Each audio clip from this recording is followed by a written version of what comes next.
acabé.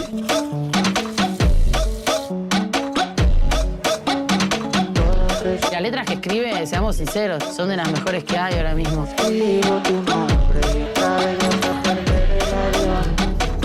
Es el único artista que yo conozco que te la va a sudar si desafina.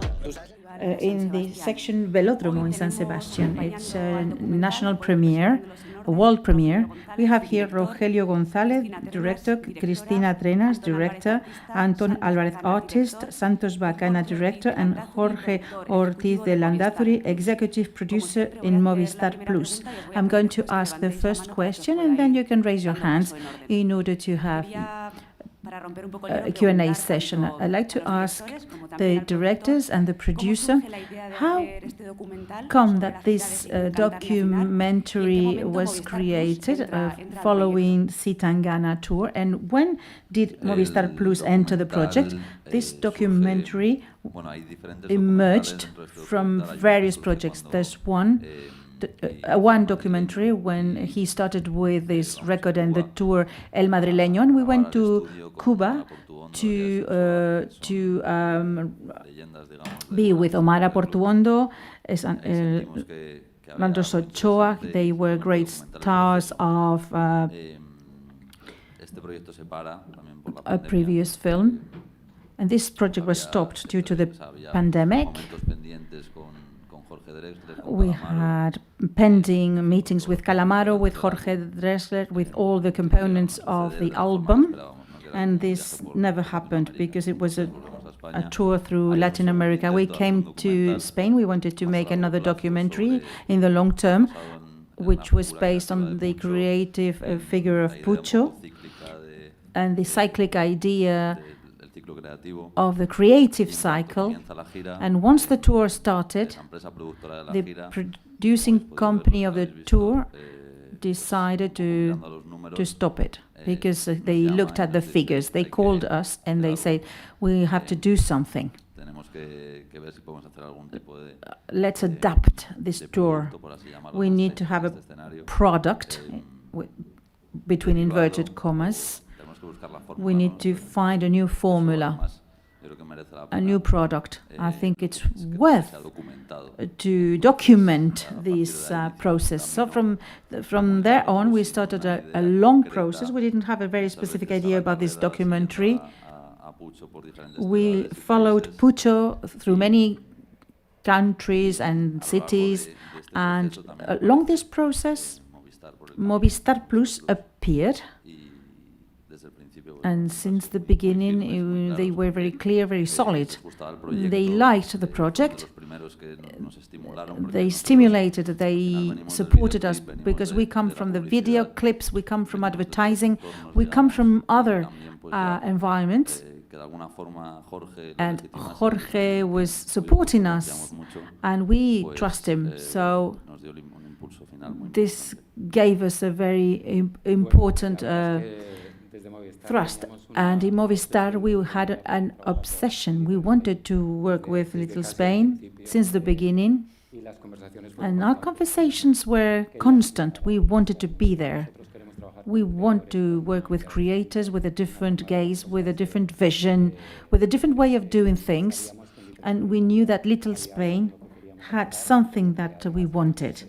And we want to be with them, and we want to be with them in the future, because we want creators, authors to be comfortable so that they think that they can do their work their way. And we wanted also to have Spanish artists, Spanish singers, Spanish authors. This was mixed up with another obsession. We wanted to make a puzzle. Spanish popular culture, from Lola Flores to Zetangana, from flamenco to all the artists in between. And we were obsessed by these three ideas, and we Movistar Plus, we wanted to be there. Hello, good afternoon. Congratulations, because your documentary is fantastic. It's brilliant.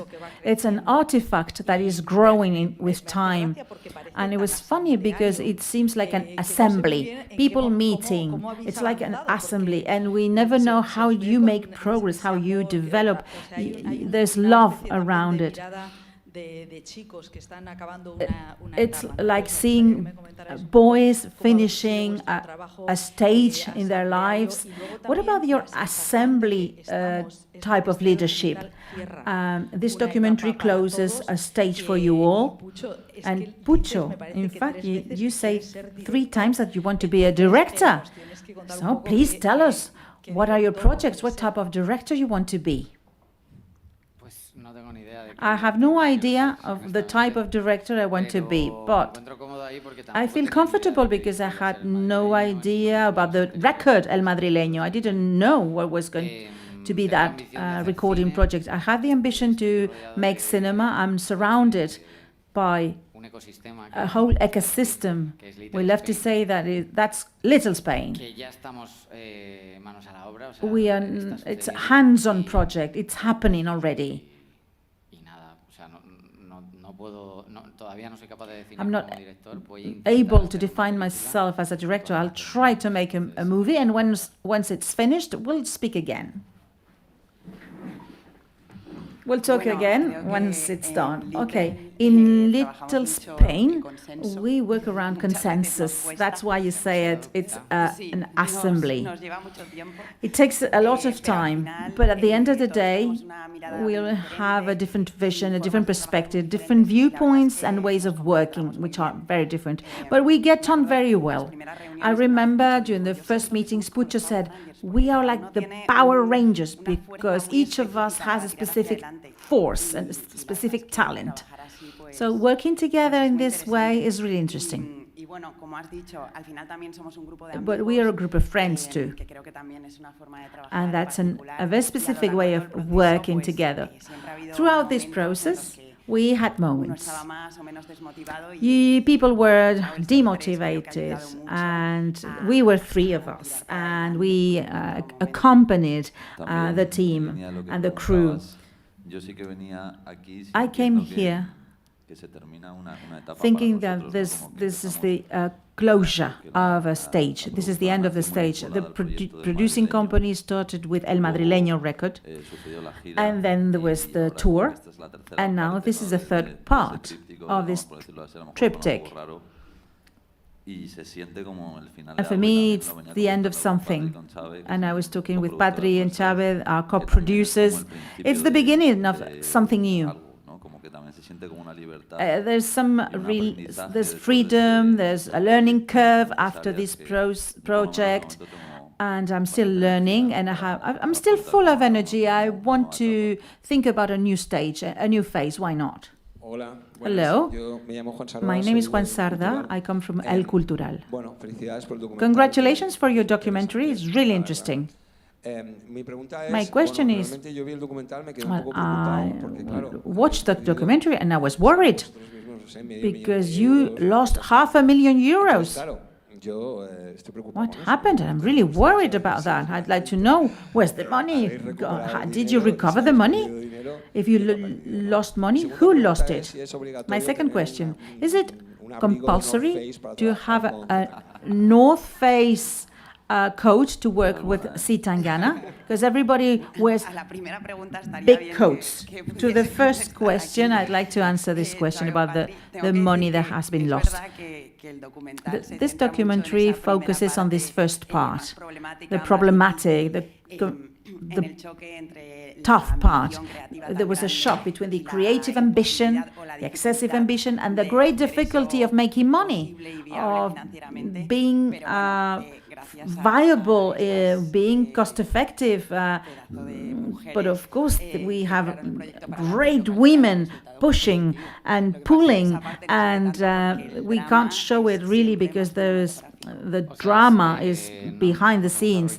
We are not bankrupt, but we had 2 years of hard work, and I could have bought a house, but it didn't happen. So it was a lot of work. The financial drama, and I know that if you work with musicians, you know that the show is the place where you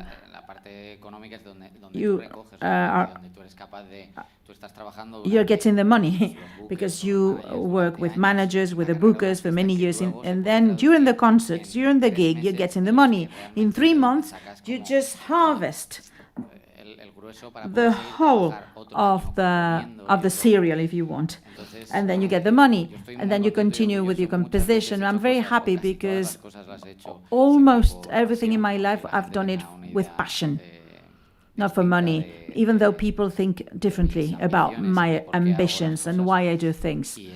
It's for passions, and this was really worth, regardless of the money that we made or not. We can't say anything about that. We should have said something about the money, but in fact it's not said during the documentary. Well, maybe it's we have other stages like the Loevi stage. It's a different focus, a different idea. We met with a specific goal in this movie, in this documentary. It's not just about money. My question is for Anton. You have 20 names. For you, Anton, in your movie you say that you don't know how to sing. For you it's horrible to get on stage. Maybe people don't agree with you. But for you, in your opinion, you are on stage, but in fact you don't know how to sing. If I do that, I would be dead with anxiety. How do you do it? How do you motivate to get on stage with thousands of people in front of you? And according to you, you don't know how to sing. How come? Well, my main argument is my vocal interpretation is not important. That's not what people go for in my concerts, my gigs. They're not coming there for my voice. They are waiting for my interpretation, of course, the musician, the composition, the songs, the performance, the live performance. And there is an idea, there's an artistic concept behind it. I believe in my artistic concept. I think that I write songs that I can sing. If there's a virtuous people, solo, marvelous singer, this person wouldn't understand me. If a person listens to classical music and they know a lot about bel canto, composition, interpretation, etc., of course they will not understand. But people, if they want my idea, they can get moved and they get very, very touched. Of course, I'm not a good singer. This happens in any profession. You can be very good about computing, but then if you have to explain that to your customer, you're not good at explaining.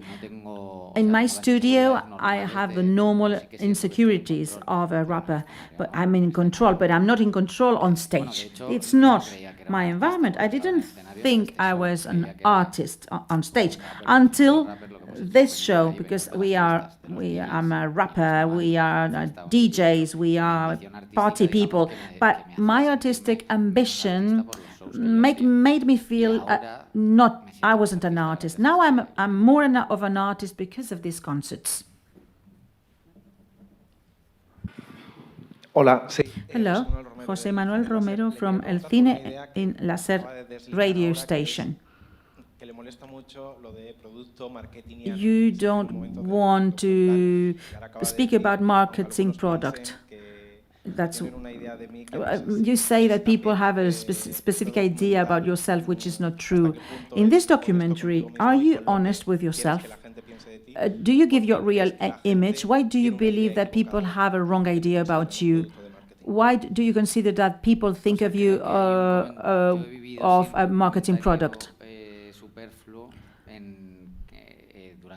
For many years, until El Madrileño project, people spoke about me that way. It's not interpretation. People said that I am a marketing product.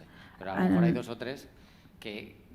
not everybody say that, but it's a fact.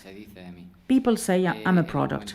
In this documentary, honestly, well, I would have preferred another documentary. In fact, in this one, I had to face up with reality. I left my life in their hands. I love them, but they decided what was going to be shown or not in this documentary. For me, it's very hard to see them in some of the scenes of documentary. It was natural.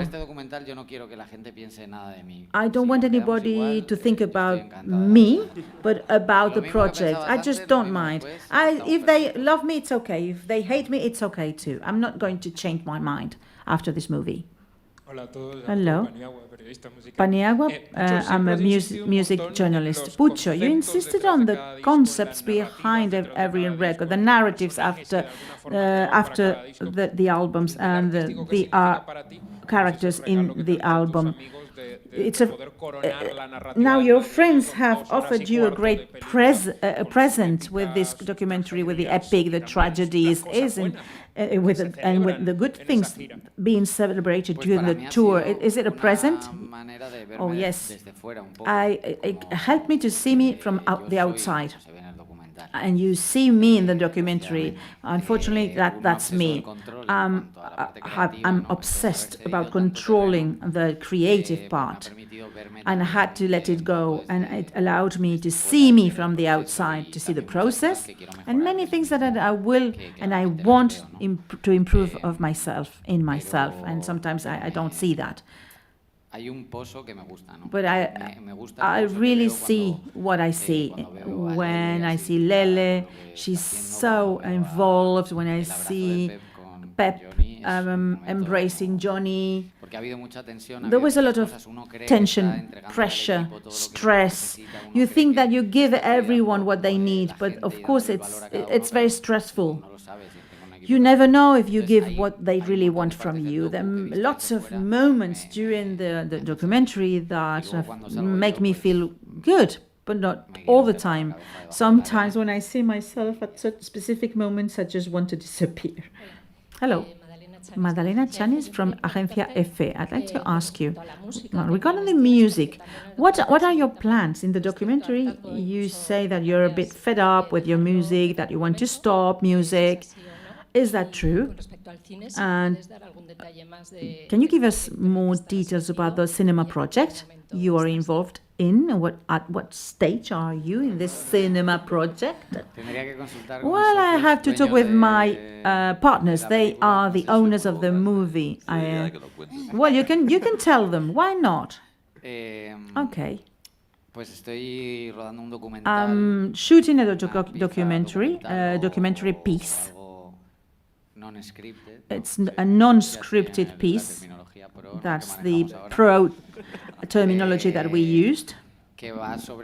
It's about my favorite artist in the world, Terry Cortés. It's a flamenco guitar player, and he is present during the tour.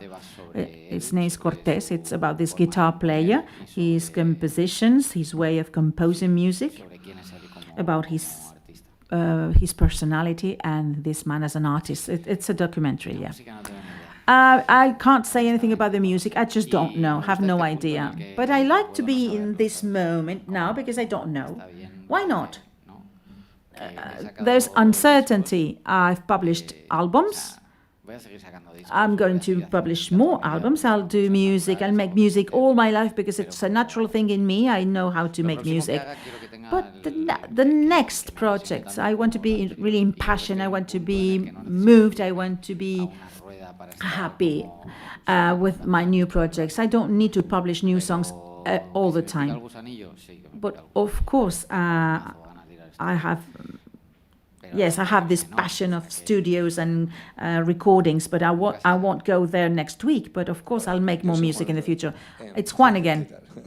So there's a moment, a very moving moment during the dinner, and you give presents, and you get, well, you're naked as a person. You say what are your talents, your defects. You say very nice things to your friends and to your team. Was it difficult for you to watch that scene? And for Santos, what was the limit for this shooting? You showed his intimacy, your privacy. Okay, I'd like to say to Santos, well, it's about my intimacy, yes, and Santos, and what are the limits? He should answer this question. Oh, it was very hard for me to watch the video after El Madrileño. We had pending conversations.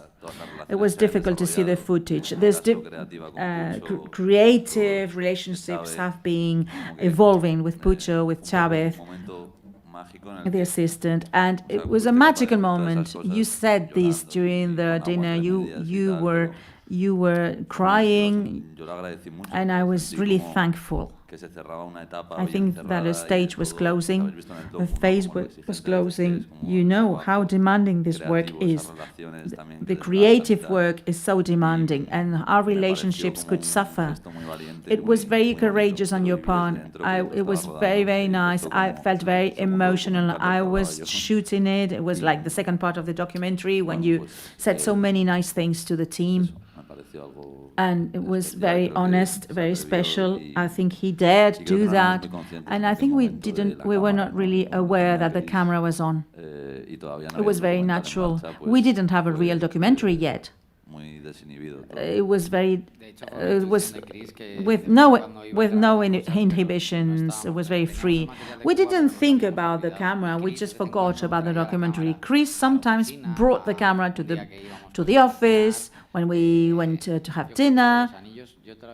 I told you about the rings. Yes, I came with you to get the rings. We used it. I was with my camera, and then, of course, my shooting was very bad because there are always wine glasses around and drinks around when I shoot, but nothing was prepared.